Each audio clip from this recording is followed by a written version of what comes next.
Salut, bienvenue dans un nouvel épisode de YouTube vs la télé. La dernière fois, on a parlé de ce qu'était un network et leur rôle dans le YouTube game. Aujourd'hui, du coup, on va s'intéresser d'un peu plus près à une entreprise qui n'est pas qu'un simple network, mais qui est l'une des sociétés les plus influentes sur le web aujourd'hui. C'est Webedia. Et d'ailleurs, vous verrez que la télé sera sûrement leur nouvel Eldorado.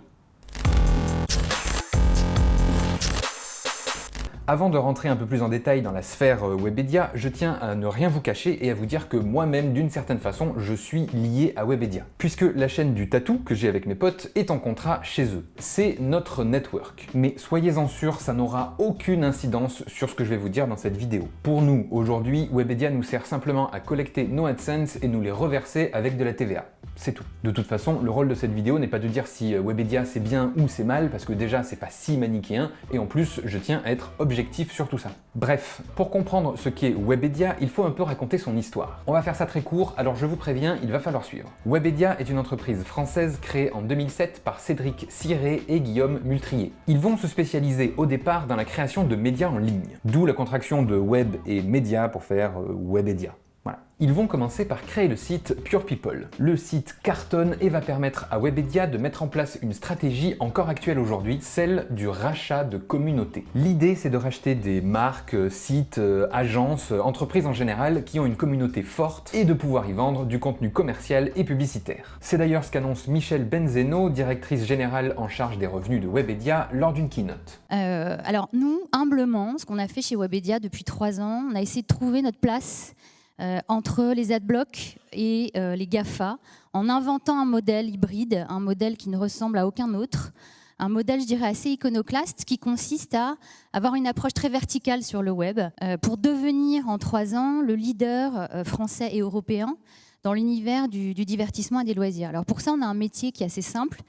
Aujourd'hui, on agrège des millions de communautés tous les jours, des communautés de passionnés, et finalement d'adresser à la fois du contexte très dataisé, très ciblé pour accompagner l'ensemble de nos partenaires dans l'efficacité du média. Et pour ça, Webedia va au fil du temps racheter beaucoup de sites, d'agences, d'entreprises en général pour les agréger à leur réseau. Cette stratégie n'est pas secrète, elle est clairement affichée sur le site du groupe. Webedia construit un maillage global unique de médias, talents, événements et services sur les thématiques les plus fortes du divertissement et des loisirs. Et ce principe de maillage est vraiment ce qui caractérise Webedia. L'idée, c'est de maîtriser toute la chaîne de communication et de création de contenu sur le web. Du coup, ils vont racheter un comparateur de prix à la redoute en le renommant Pure Shopping, puis le site d'actu sur les médias OZAP à M6 rebaptisé Pure Media. Mais à cette époque-là, le groupe n'est pas assez fort financièrement pour continuer les rachats à tout va. Mais la stratégie déjà mise en place va attirer le regard d'un plus gros groupe, Fimalac. Il est fondé et dirigé par le milliardaire Marc Ladré de la Charrière.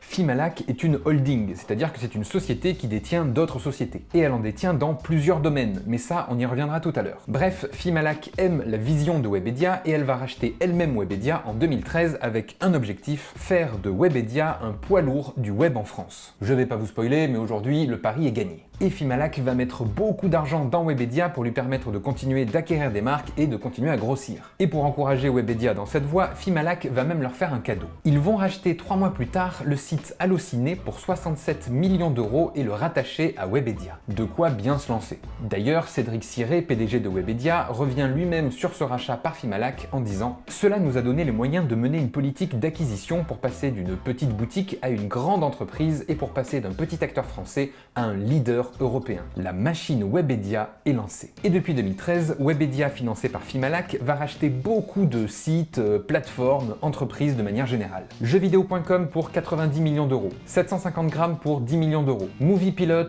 13 millions d'euros, Millennium, Overblog, un studio de jeux vidéo mobile. Bref, ils vont mener une politique de rachat en masse. Mais ce qui va nous intéresser ici dans ce YouTube versus télé, c'est un rachat en particulier, celui de Mixicom. Parce qu'en parallèle de Webedia, une autre entreprise a vécu sa propre petite histoire. C'est Mixicom. Elle a été créée en 2004 et au départ, c'est une société qui édite des journaux publicitaires pour la grande distribution. Vous savez, les journaux prospectus que vous recevez dans vos boîtes aux lettres pour vous annoncer qu'il y a des promotions chez Carrefour, Auchan, etc. Eh bien, Mixicom en éditait. Et puis, ils se sont intéressés à d'autres domaines, comme le jeu vidéo, avec le site Jeux Actu, ou encore à l'événementiel avec la société Lincom. De fil en aiguille, ils se sont de plus en plus intéressés au web, et dans les années début 2010, ils se sont rapprochés des youtubeurs. Ils leur ont apporté une aide logistique, marketing et de production. Et peu à peu, ils ont fini par se transformer en une sorte de network. Si vous ne savez pas ce qu'est un network, je vous invite à regarder cette vidéo, l'épisode précédent de YouTube vs la télé, où on en parle justement de tout ça. Voilà, c'est ici. Mais bref, par exemple, les premiers studios de tournage de Cyprien ou Norman, ceux-là, en fait, ça c'était chez Mixicom. Et d'ailleurs, pour la petite histoire, les deux studios étaient dans la même pièce. En fait, ils étaient face à face et chacun utilisait un coin du mur comme décor. Donc il fallait organiser les plannings de tournage parce qu'évidemment, ils ne pouvaient pas tourner au même moment. Puis Mixicom va se mettre carrément à produire des chaînes YouTube, dont Cyprien Gaming, début 2013, avec Cyprien et Squeezie, tourné d'ailleurs au même endroit que les autres studios. Il y a eu aussi par exemple le Latte Show, c'est aussi une chaîne produite par Mixicom. Avec tout ça, Mixicom est prêt à devenir un réel network. Régie publicitaire, stratégie commerciale, aide à la production de youtubeurs, bref, tout était en place. Il crée donc début 2015 une nouvelle société, Network à youtubeurs, TalentWeb.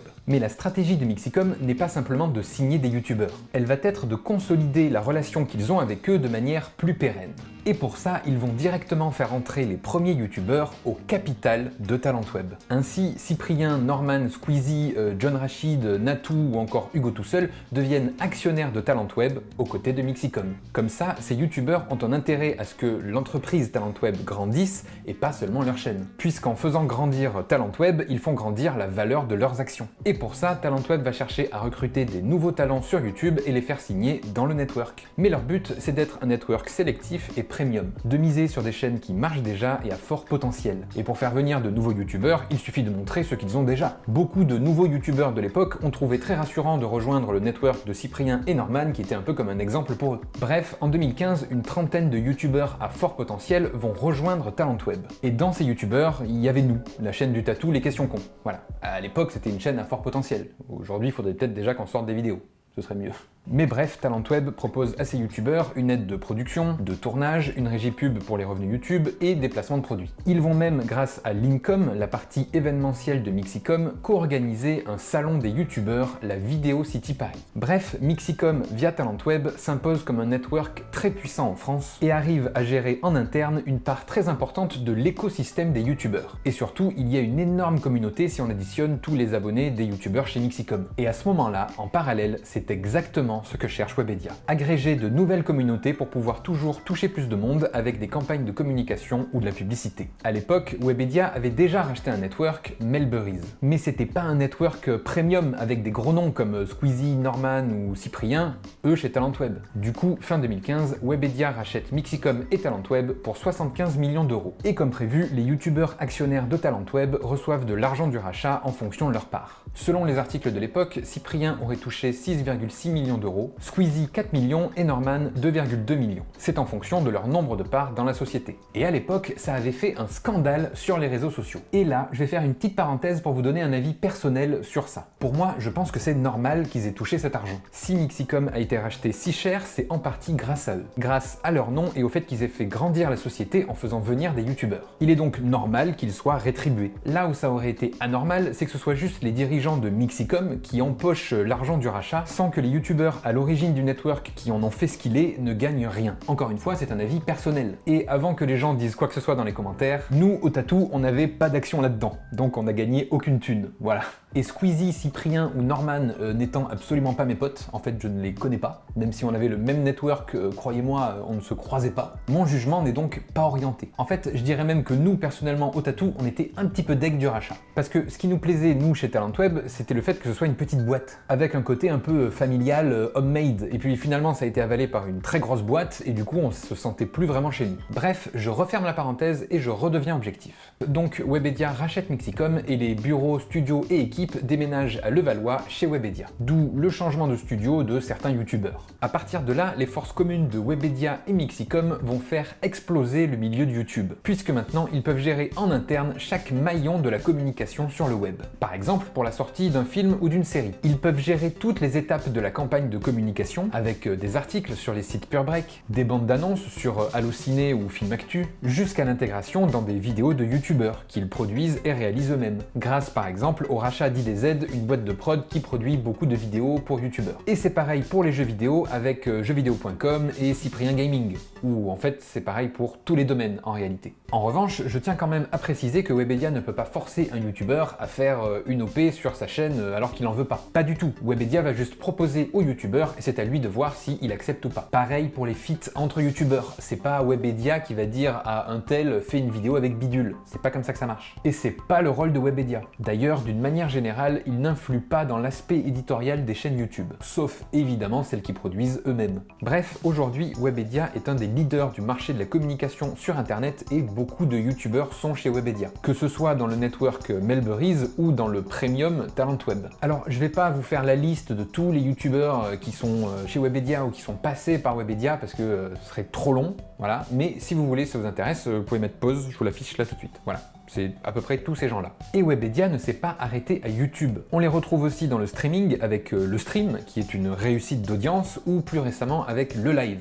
qui est beaucoup moins une réussite d'audience par contre. Mais bref, Webedia peut gérer chaque aspect d'une communication globale sur le web. Et parfois ça dépasse même le web, avec par exemple la série Presque Adulte, diffusée sur TF1, avec Cyprien, Natou et Norman. Là aussi, c'est en partie Mixicom derrière, et donc Webedia. D'ailleurs, ce ne sera pas la seule passerelle en télé que va tenter Webedia, puisqu'en 2019, ils ont racheté Elephant Productions, une boîte de prod créée par Emmanuel Chin et qui produit entre autres 7 à 8, Fais pas ci, fais pas ça, Le Monde de Jamie, plein de téléfilms, magazines, documentaires, etc. etc. Il y a donc fort à parier que la prochaine étape de Webedia se passe à la télé. Mais Webedia, c'est surtout une porosité entre les différents milieux. Par exemple, beaucoup de nouveaux grands événements du streaming ou de YouTube chez Webedia se passent dans des casinos barrières. Tout simplement parce que Fimalac, société mère de Webedia, possède les casinos barrières. Et la porosité comme ça chez Webedia marche à tous les niveaux. Du coup, Webedia a des bons et des mauvais côtés pour les youtubeurs. Là, c'est toujours objectif ce que je dis. Les bons côtés, c'est que Webedia, d'une manière ou d'une autre, directement ou indirectement, a aider les youtubeurs en général à se professionnaliser, à les rendre plus sérieux auprès des marques et à leur donner accès à des choses qu'ils n'auraient jamais pu avoir seuls. Que ce soit une régie pub pour de meilleurs revenus YouTube, ou des partenariats bien mieux négociés et plus rémunérateurs, l'organisation d'événements comme le Gotaga Show, l'aide à la production pour certaines grosses vidéos, comme par exemple les premiers courts-métrages de Cyprien, ou alors les clips de Squeezie, ou encore la création de certaines chaînes par Webedia. Bref, c'est une sorte d'accélérateur pour youtubeurs. Mais d'un autre côté, Webedia a créé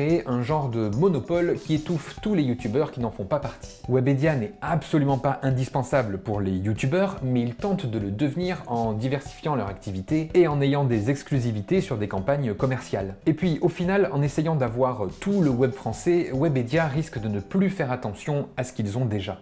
Bref, Webedia n'est pas une bonne ou une mauvaise chose, ça existe, c'est tout. Mais ce qui est sûr, c'est que Webedia, Mixicom, Talentweb, toutes ces sociétés font partie intégrante de l'histoire du YouTube game français. Voilà, c'est la fin de cette vidéo, j'espère qu'elle vous aura plu, j'espère que vous aurez appris plein de choses. Si c'est le cas, n'hésitez pas à liker la vidéo, à la partager, abonnez-vous, c'est important. Évidemment, je ne suis pas rentré dans certains détails, soit parce que c'était trop complexe, soit parce que ça ne servait pas à l'histoire, mais quoi qu'il en soit, le gros est là. Moi je vous dis à la semaine prochaine pour une nouvelle vidéo, dimanche 10h comme d'habitude. Salut!